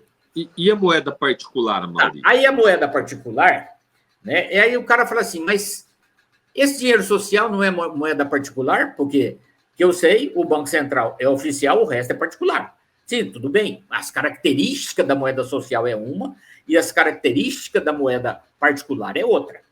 A moeda particular, cada um pode fazer. Por exemplo, o cartão de crédito. Vale dinheiro? Vale dinheiro. Tá? Agora, tem as normas do cartão de crédito? Tem. Agora, é o Banco Central que emite, que lança ou que tem as regras O cartão de crédito é uma moeda particular específica, que é internacional. Ela vale dinheiro, por quê? Também tem lastro no real, porque tudo que você gastar com aquele trem ali, ó, tá baseado no real, você vai pagar depois no real, inclusive você comprar lá fora, vem para cá, eles fazem a conversão do dólar que você gastou lá com o real aqui, então tem que bater com o real. Outra, eu vou fazer uma festa junina nas paróquias. Aí o cara falou assim, vai ser uma anarquia se todo mundo começar a gastar real e não tem real, o cara não tem troco, o cara nisso não tem aquilo, aquele negócio. Você já viu que ia aprontar uma anarquia lá dentro, mas antigamente era assim. Aí um cara lá, ou um padre lá, ou sei lá o quê, falou assim, por que a gente não faz um dinheirinho para o cara gastar só aqui? Porque aí a gente sabe, cria o dinheiro, por exemplo, eu vou vender um churrasquinho a 2, eu crio uma moedinha ou um papelzinho, aquele negócio que vale 2. O cara vai lá e gasta. Eu crio uma com 1,50 porque é um saquinho de pipoca. Eu crio um outro dinheirinho que é um outro valor ali, geralmente com os valores das mercadorias que vão ser vendidas ali. Para não ter troco. Você deu um exemplo que ficou muito fácil de entender. Eu acho que todo mundo já foi no quermesse, independente da religião que tem, aquela festa ali não da igreja. Você chega lá, você passa o cartão de crédito e fala, me dá R$100 de ficha. Me dá R$100 de ficha. Aqui é aí você chega lá, exatamente isso aí. A ficha já é no valor daquilo que você quer. Eu vou comprar um copo de chopp, custa R$4, eu tenho a fichinha de R$4. Pronto, eu já paguei lá fora. Eu chego lá e compro R$200, passo no cartão de crédito, que é outra moeda particular dos bancos, né, que o Banco Central autorizou ele a fazer o cartão de crédito, né, e que chega lá, você compra uma outra moeda particular, mas tudo está vinculado ao dinheiro oficial. Do real. Do real. Tudo está vinculado ao real, né, porque senão você não vai botar lá como diz, uma festinha lá, que aquele dinheiro ali vai valer em dólar. Opa! E engraçado. Dinheiro que não dá. Engraçado. Eu sempre, quando chega, às vezes, a gente tem lá aquela tabela de preço, né? Canjica custa tanto. Isso. A churrasquinho custa tanto. Aí, na hora, você não sabe o que o menino quer comer. E aí, o que a gente faz? A gente estabelece um valor e compra lá de ficha. Então, você me vê R$100. Aí, às vezes, você está lá, come até encher a barriga e volta ainda com, sei lá, R$10 para casa dentro do bolso. Lá na minha casa é cheio dessas fichinhas, né, que vão sobrando. Você não trocou de volta. Eu não troquei de volta e no outro ano é outro modelo. No outro ano é outro modelo, aí você não pode usar mais. Eu não consigo entesourar aquilo para chegar no outro ano lá e usar. Não, você não consegue. Então, o dinheiro particular, ele geralmente é de uso restrito também, né? De uso restrito, em local restrito e tempo restrito, na maioria das vezes. O cartão de crédito, ele é tempo restrito? Porque todo cartão de crédito tem um prazo de validade. Todo dinheiro de festa, de festa de escoteiro, festa de banco, congraçamento de empresas. Você vai no congraçamento de empresa, se tem um negócio ali, ó, às vezes a própria empresa te dá, né? Como, em vez de te dar um vale alimentação, vai ter uma festa aqui, eu vou te dar aquilo que eu ia te dar em vale alimentação, eu te dou aqui R$200 em ticket para você gastar na nossa festa. Mas tem que gastar na nossa festa, porque no outro dia não tem festa, você não pode gastar aquilo lá mais. Então, o dinheiro particular ele tem uma restrição, né? Ele tem uma restrição, às vezes, de local, uma restrição de tempo, né? E tem que estar vinculado ao real também. E aqueles cartões de alimentação, Paulo? Cartão alimentação vale é a mesma coisa. Tudo a mesma coisa. É tudo dinheiro particular que foi emitido ou que foi lançado por outras empresas que vale dinheiro, tudo isso. Por que eu chamei lá é dinheiro? Vale dinheiro. O dinheiro particular vale dinheiro naquela localidade diferente da social, que tem um âmbito social diferente. O dinheiro particular é aquela coisa esporádica. O cartão de crédito é uma facilidade que você tem para gastar teu dinheiro, gastar teu real. Eu não quero carregar real, carrego o cartão de crédito, mas eu preciso ter real lá. Né?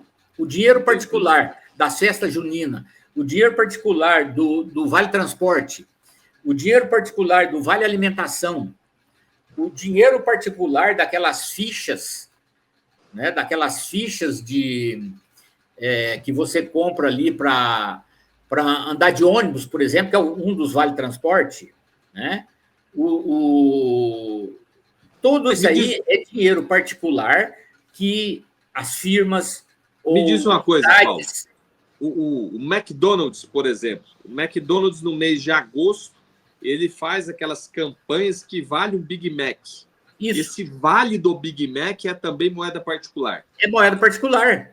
Ele está criando uma moeda que você vai lá e compra, né? Você vai lá e compra aquele ticketzinho lá do como é que ele chama? Tem até no livro.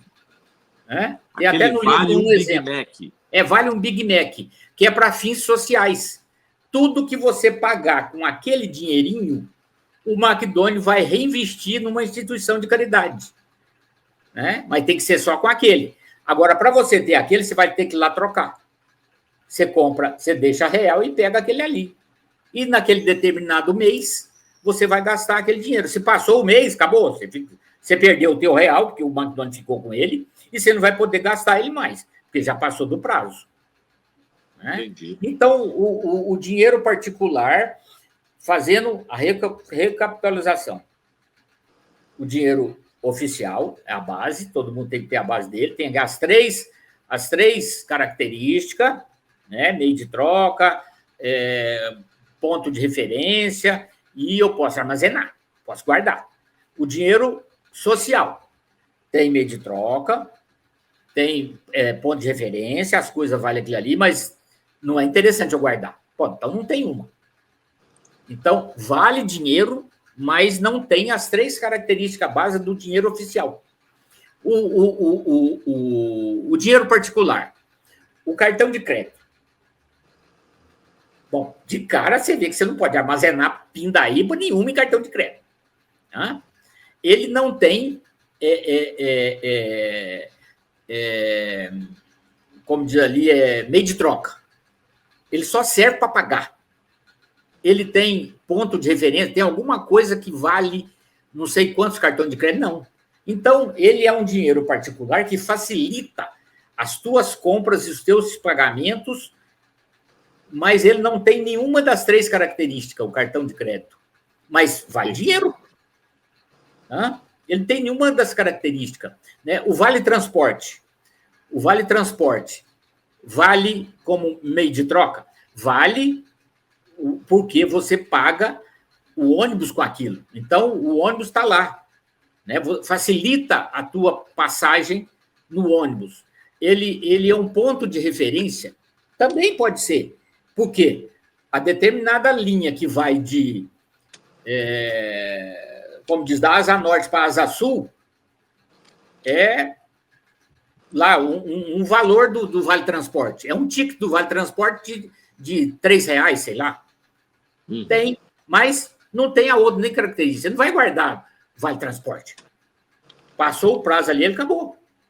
Né? O dinheirinho lá da quermesse, o dinheirinho da festa junina, ele tem meio de troca, facilita, mas demais. Puta. Né? Quase que eu falo um palavrão, hein? Não, mas se não for com ele, não tem jeito. Não, se não for com ele, você não compra. Então, compra. Ele Até tem porque o camarada, meio de troca. O cara Facilita tá lá as trocas. um pastel que vai pegar, você tá chegando com dinheiro lá pro cara e o cara vai pegar dinheiro de cá, pastel. Nossa, olha a anarquia que virava. Olha a anarquia que era. Anarquia. Anarquia que era aquilo ali. Pronto, ele tem o dinheiro particular. Então, pá, você não vai guardar ele. Ele não vale para você fazer poupança. Porque terminou a festa, acabou o dinheiro. Ele não vale mais. Né? Muito custo se você lembrar que você tem 100 conto no bolso.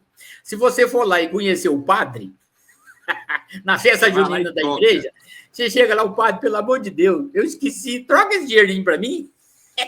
Dependendo do padre, você troca, mas isso aí é favor. Então, ele tem meio de troca? Tem, porque lá dentro você gasta ele. Ele vale tanto. Um pastel vale 2 Santo Antônio, por exemplo. Né? No meu livro aqui mesmo, parece que tem um ali que é o São José, parece. Né? Um pastel vale 2 São José, coitado do São José. Né? Eu vi. Mas São ele José tem. Tá ele é um ponto de referência, as coisas valem ali. Sim, agora você não vai guardar ele. Pode guardar, como nós, maluco, a gente guarda para coleção. Mas se você guarda até dinheiro novo para coleção, você não vai guardar o pobre de São José lá? Pois é, um negócio que vale ali, só naquele lugarzinho ali, só naquela área específica. E sabe, eu estava aqui, enquanto a gente batia esse papo, Paulo, eu estava folheando a obra, né? É um livro gostoso de ler. Ó, vou folhear aqui. Ele é iconográfico e prático. É um livro gostoso de ler, é um livro fácil de ler, mas ele é um livro didático. Ele é um livro que traz a comparação por atributos de cada um desses dinheiros. Isso me chamou muita atenção, Paulo, porque você consegue enxergar tudo isso que nós falamos descrito em uma única página. Ali você consegue comparar e estabelecer critérios para você entender se o que está diante de você é uma moeda social, se é uma moeda particular, ou se isso é, de fato, uma emissão oficial. As características da moeda oficial foram transplantadas para a moeda social e particular e validadas ou não conforme a existência daquele atributo. Eu achei isso fantástico, didático, facilita muito o entendimento das pessoas com esses termos que não são termos muito do dia a dia, não são termos muito corriqueiros. A pessoa usa, mas ela não sabe que aquilo é dinheiro. A intenção foi essa que você falou. A intenção, voltando àquela primeira pergunta que você me fez, como é que surgiu a ideia de fazer esse livro, né? Que eu não terminei, eu entrei por outros caminhos ali, né? Eu fiz o Tenor e o Vadir. Me chamou para fazer essa. O Vadir me chamou e o Tenor disponibilizou o espaço. O quadradinho lá da Sociedade Numismática Brasileira. Né? Então, eu fiz a exposição dentro do box da Sociedade Numismática. E eu fiz mostrando exatamente isso com o meu acervo. Né? O meu acervo teve a moeda social, a moeda oficial, os vales, o dinheiro particular e as criptomoedas. Estava lá como diz, naquele pirulito lá que fica rodando. Então, as pessoas... Expositor. Aquele expositor que fica rodando assim, é exatamente para mostrar a correlação dos 5 tipos de dinheiro que mais está em voga, que todo mundo usa. Todos eles têm características comuns. Todos eles têm características comuns, que são muitas, mas nenhum tem todas as 3 características do dinheiro oficial, que é o dinheiro oficial. Acabou. Todos têm. E a pessoa, hoje, no dia a dia, a pessoa usa, mas não sabe que aquilo ali... Por que é que você está gastando aquilo como dinheiro? Porque ele vale como dinheiro, porque tem umas características do dinheiro. Tá? Por que as pessoas aceitam?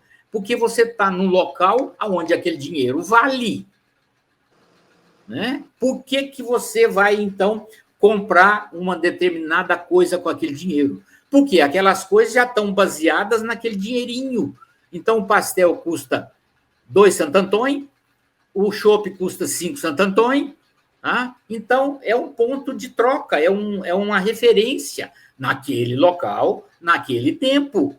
Então, ó, os 3 dinheiros que nós já falamos, o oficial, o social e o particular, todos eles valem dinheiro porque tem algumas características de dinheiro. Mas o único que, na realidade, vai te dar o sentido de fortuna, se você quiser ficar rico, né, é o dinheiro oficial. Porque os outros não vai deixar você rico, porque você não só guardar ele. Tá? Mas vai te deixar satisfeito. Por quê? O social, você está gastando, ele está dando um levantamento, você está dando humanidade, você está dando, como é que fala? Cidadania a um determinado local, usando aquele dinheiro social. O dinheiro particular, você está fazendo, você está ajudando uma determinada comunidade, uma determinada igreja, uma determinada classe social. Por exemplo, tem um dos primeiros dinheiros sociais, dinheiros particulares, que surgiu há muito tempo atrás, era o dinheiro das reuniões de escoteiro. Os escoteiros iam fazer encontros às vezes ficava um mês, e o dinheiro que eles gastavam ali era aquele dinheiro só deles, só naquele lugar. Isso tem muito, meu livro também tem uns ali. E deixa eu te fazer uma pergunta, Paulo. O livro ele trata de cinco dinheiros, vamos tratar assim, né? O oficial, 5 dinheiros. Moeda social, moeda particular, e agora eu vou colocar Paulo Amaury numa saia justa, porque eu quero que ele fale um pouquinho para a gente sobre moeda virtual e destrincha, porque tem muita gente que tem dúvida sobre o Drex, Paulo.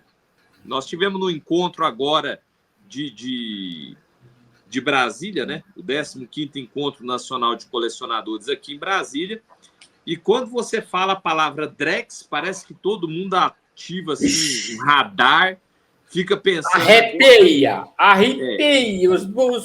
Os pelinhos ficam em pezinho. O camarada arrupeia, porque a hora que você fala em moeda virtual, o cara já fica sem entender se Drex e Pix é a mesma coisa. Então, assim, eu queria que você falasse um pouquinho para a gente. Nosso bate-papo era para ter meia hora, nós já temos 1h e 28 minutos agora, porque o papo está muito bom, está muito bom. Eu queria que você falasse um pouquinho sobre a moeda virtual, que também é dinheiro, é ou não é? Claro. Bom, a moeda virtual, naturalmente, só foi criada depois que a tecnologia da informática, a tecnologia do processamento de dados, essa tecnologia nossa aí de internet, tecnologia de armazenamento virtual,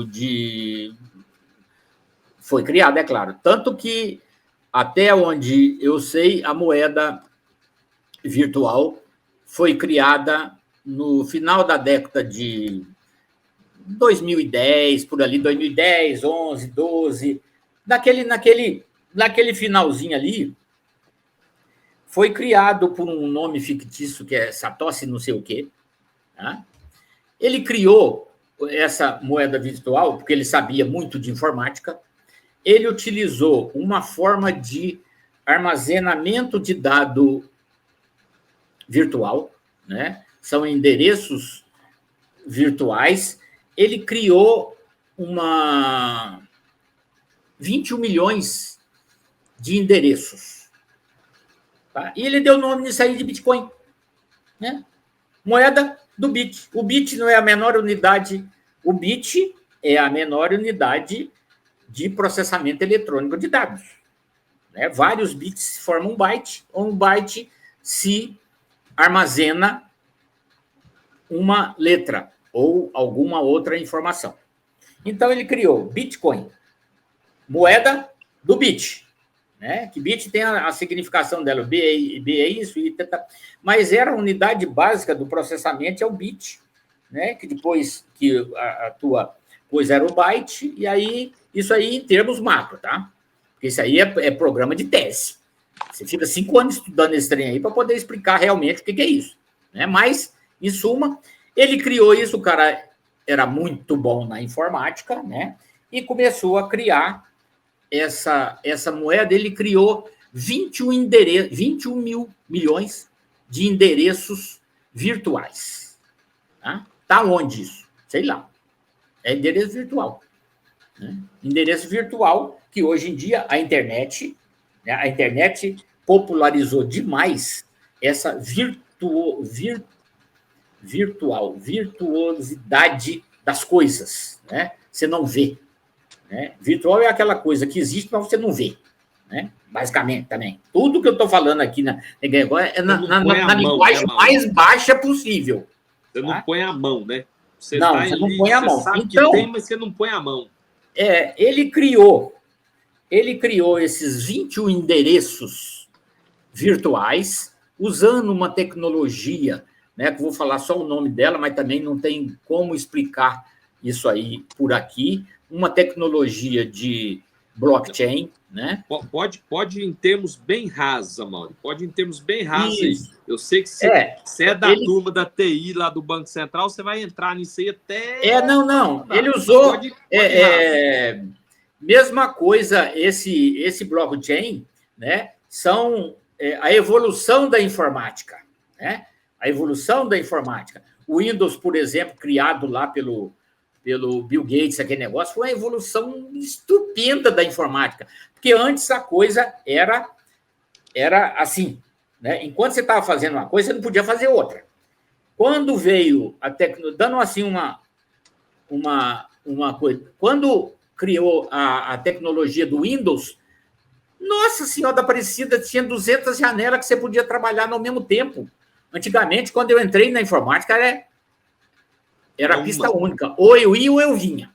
Depois criou-se o Windows, várias janelas. E o blockchain não foi diferente, foi uma outra tecnologia, né, muito mais avançada, de endereços. Eu estou falando assim em termos macro mesmo. Tá? Esse blockchain foi uma tecnologia avançada também já, que esse cara conseguiu criar, dentro dessa tecnologia, 21 milhões de endereços. E ele deu o nome. Em cada enderecinho desse, ele deu o nome de Bitcoin. E falou assim, isso aí vai valer uma moeda, eu vou gastar isso. E, como foi eu que criei, se alguém começar a aceitar, eu não preciso falar isso aí, nem com o banco, nem com o Estado, nem com instituição, nem com nada. Ele é particular, esse dinheiro. Ele é mais do que particular, ele é meu. E quem controla ele sou eu. E as pessoas que quiserem aceitar esse dinheiro que eu criei. E coincidiu, conta a história, que por volta lá de 2012, ele comprou uma pizza de um cara lá nos Estados Unidos. E isso é uma das histórias que tem ali. Ele falou para o cara, eu criei isso aí, mas eu estou querendo comprar uma pizza. Você aceita eu pagar em Bitcoin, que é esse dinheiro que eu criei? Aí o cara falou assim, aceito. Olha que maluquice. Não, foi maluco, né? Um criou e o outro aceitou. Puta vida, né? Aí o cara aceitou, ele pagou lá não sei com quantos Bitcoin, né? E daí para frente, a coisa começou a crescer. E muita gente começou a acreditar nele. Porque o Bitcoin não tinha ingerência política, financeira, institucional, de ninguém. Era gerido pelos próprios donos dele. Se eu tenho Bitcoin, mas como é que eu acho isso aí? Tá. Aí entra nos programas de computador, de alta coisa ali, que você chama de minerar, você começa a achar esses endereços. Tem um programa muito grande ali que você começa a procurar esse endereço lá na internet, virtualmente, né? Você está procurando uma coisa que você não vê. Olha que loucura. Né? Você está procurando uma coisa que você não vê, mas que vale. Você está procurando um endereço virtual. E pronto, e o negócio começou a crescer e em menos de uma década ele saiu de uma coisa maluca para ter uma aceitação mundial. Agora, essa coisa bateu 500 mil reais, quase mais de 400 mil um Bitcoin. Olha para você ver Que coisa maluca é esse dinheiro virtual. Sim, mas como é que eu entendo isso? Como é que eu gasto isso? Bom, você só pode gastar se alguém quiser. Só para fazer um parênteses. Amaury, eu fiquei curioso. Você falou 500 mil. Nesse momento, ele vale R$500.789. Puxa vida, então eu estou atrasado. Mais de 500 mil. Um Bitcoin. Um Bitcoin. Olha para você ver o que houve, né? Da criação dele lá no final da década de 10, começo da década de 2011, 12, né? Olha o que ele saiu. Ele saiu de pagar uma pizza com 200 Bitcoin, o cara aceitou, porque falou, eu não estou vendendo nada mesmo, meu filho, pode pagar como você quiser. Né? E aceitou os Bitcoin dele. E ele explicou para o cara como é que gastava aquilo. A chave é muito grande. Só para você ter uma ideia, hoje, dia 11 de novembro, quem amanheceu com o Bitcoin dele à meia-noite na carteira valia R$462 mil. Hoje, 11 de novembro, eu não sei o que aconteceu, não entendo, mas hoje ele subiu R$38 mil. Ele teve ele subiu 8,26%, Amaury. O cara dormiu 8% mais rico hoje. Olha, então, a ideia desse cara, do Satoshi não sei o que lá, tá? A ideia dele foi, ele estava de saco cheio de pagar imposto de tudo que ele ganhava para governo, para firma, para meio mundo de coisa. Ele falou assim, eu vou criar um dinheiro para mim. E criou. E a partir de então, muita gente começou a acreditar nele e começou a usar. Tá, mas hoje você tem que declarar os bitcoins. É claro que tem, porque o governo não ia deixar isso parado, né? Mas você pode usar só bitcoins. Tanto é que os 21 milhões de endereços virtuais que ele criou na época ainda não chegou. Então, quer dizer, a quantidade de bitcoin que foi criada ainda não foi emitida. Ainda tem bitcoin para ser minerado, ainda tem bitcoin para quem quiser maluquice toda, ter computador tanto e minerar isso aí e conseguir achar bitcoin, né? Porque é uma coisa de maluco. É uma coisa que quem não entende de informática, mesmo quem entende, mas não influencia muito, é uma coisa que fica nebulosa na tua cabeça. Mas você está vendo que ele deu uma expansão muito grande e tem muita gente usando só Bitcoin. Não precisa passar para imposto de renda, não precisa passar por instituição controladora, por Banco Central, não precisa passar para nada. Mas, é claro, se o teu patrimônio aumenta de tal forma que você tem que declarar imposto de renda, aqui no Brasil, por exemplo, eu só mexo com Bitcoin. Quando vê, eu apareço com um apartamento aí de 20 milhões de reais. Peraí, você não tinha porra nenhuma, como é que você ganhou um apartamento? Aí eu comprei em Bitcoin. Mas você não declarou esse Bitcoin. Então, os governos arrumou um jeito de a finalidade da criação do Bitcoin era sair fora do controle estatal e empresarial e financeiro. Hoje em dia, a ganância dos governos e das estatais e dos bancos central e das receitas federais que quer mais imposto, está fechando o cerco. Você tem Bitcoin, aquele negócio, você pode nem declarar. Você pode viver só em Bitcoin. Depende. Se aquela cidade ali só aceita lá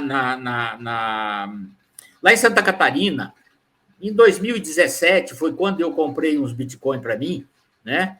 Que depois acabei perdendo, porque investi numa corretora que acabou, que quebrou, perdi meus meio Bitcoin. Seria 250 mil hoje, mas perdeu. Isso não vem ao caso, né? Mas lá em Santa Catarina, naquela época, tinha pousadas e tinha aceita ali que aceitava pagamento de estadia em Bitcoin, porque ele comprava também em Bitcoin. Então, isso aí começou a desenvolver de tal forma, assim, parece um rastilho de pólvora, que hoje está no mundo inteiro.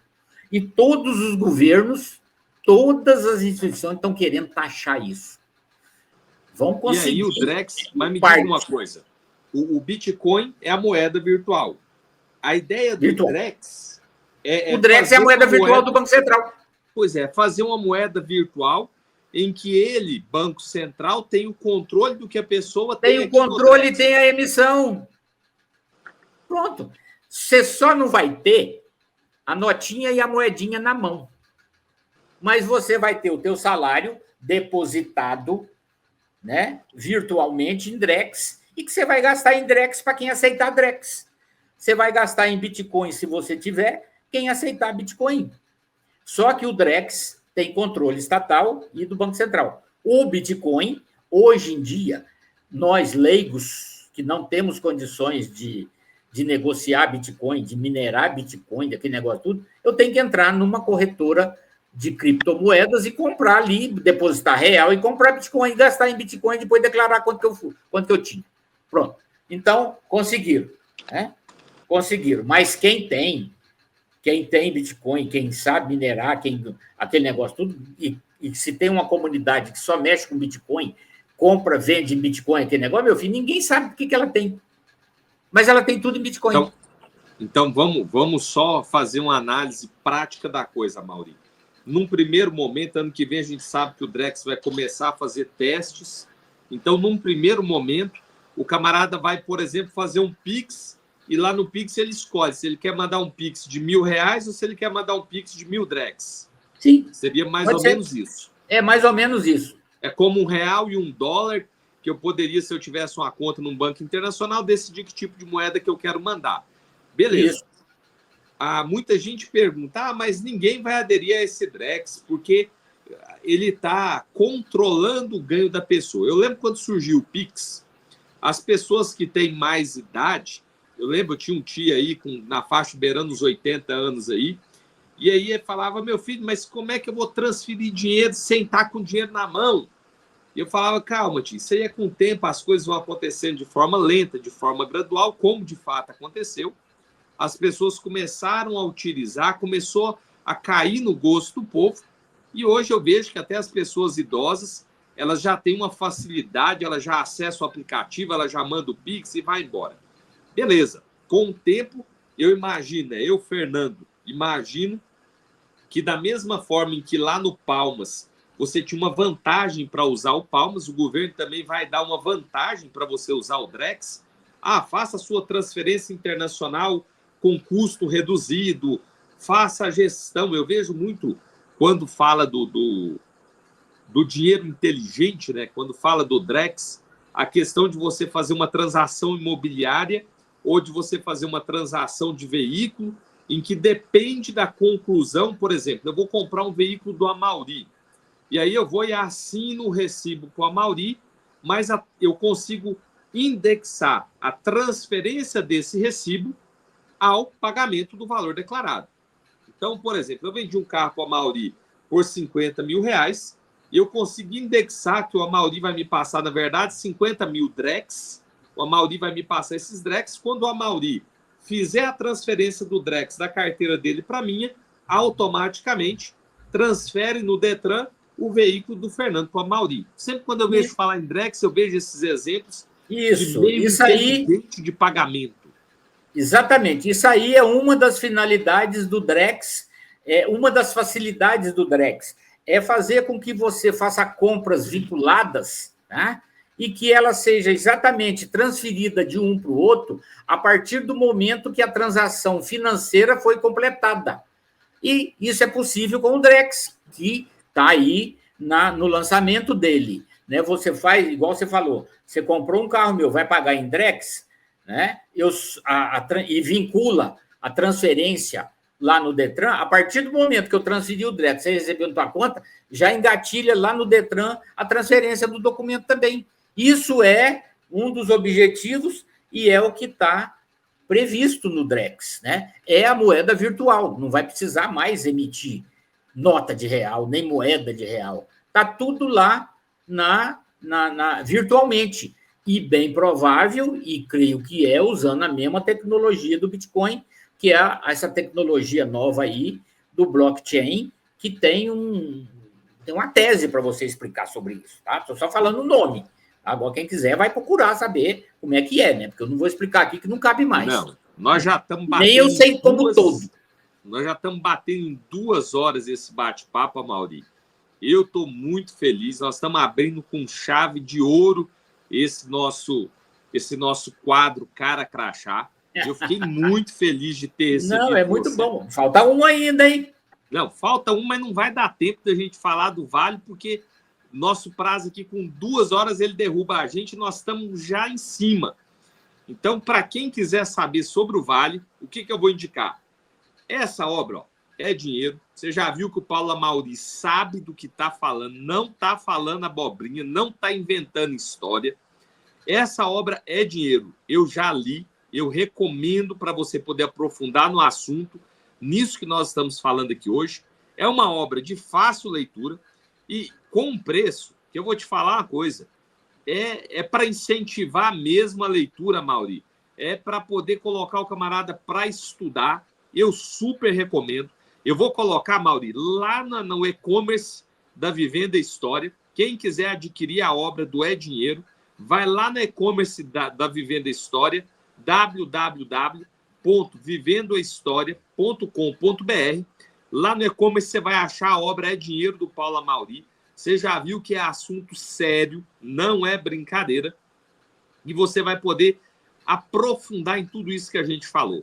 Paulo, eu quero te agradecer de coração. E eu sei o tanto que as coisas são corridas aí para você, mas você é sempre disposto. A hora que eu falei, você falou, me ajuda com a tecnologia que nós vamos embora. E no final das contas, você é o vovô do Pix. E eu aqui precisava aprender de tecnologia um pouquinho com você.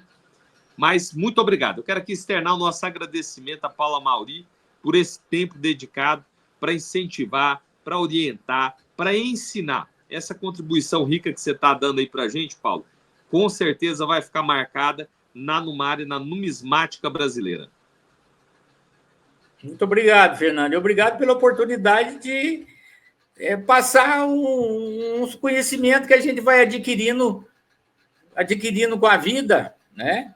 E que você convive com isso aí todo dia, mas você não para pensar o que é, né? Igual o dinheiro. Por que as pessoas aceitam dinheiro falso? Recebem dinheiro falso? Porque eu quero saber, de 10 pessoas, se tem alguma dessas 10 se parou para olhar o dinheiro para ver. Ah, olha só, o de 2 tem uma tartaruga, é azul, é pequenininha. O de 5, tem uma garça, é mais roxinha, é maior um pouquinho. Ah, o de 10 tem um papagaio lá atrás. Quem parou para pensar e olhar a nota de um lado e do outro, ver a beleza que é o design das notas brasileiras, como outras, né? E dos meios de segurança que tem na nota, para que as pessoas dêem uma olhada, pare para pensar, pare para olhar, só olhar, não precisa estudar nada, mas ver o papel, ver aquilo ali, ver a cor, ver os bichos que tem ali atrás, tá? Pouca coisa vai te salvar, às vezes, de receber uma notinha falsa, que é muito fácil, né? Porque se você não sabe, qualquer coisa que te dê amarela é uma nota de 20, parecida, né? Se você não sabe, qualquer um que te der uma nota azul grandona que tem um peixe lá atrás é de 100, né? Mas para e pensa, olha, só examinar, é só isso, não precisa muita coisa, arruma um tempinho, só para ver o teu dinheiro, né? Vê, dá uma olhada no teu dinheiro, simples assim. Você está no banheiro, meu filho, às vezes você fica lá olhando para o teto, né? Fazendo força, pega o dinheiro e olha. Pega o dinheiro ali, olha aquele negócio, tudo que você vai aprender, às vezes, alguma coisa, né? Show de bola, gente. Essa simpatia em pessoa é Paulo Amauri. Paulo, um forte abraço. Você que está seguindo a gente aí no canal, continua nos acompanhando. Nós vamos fazer esse quadro Cara Crachá mensalmente. Cada mês a gente vai trazer uma personalidade, um nome forte da numismática e vamos entrevistar. É um bate-papo, é gostoso, como foi aqui hoje com o Paulo Amauri. Um forte abraço e fica com Deus. Um abraço para você e muito obrigado, viu? Até mais, Paulo. Até mais, graças.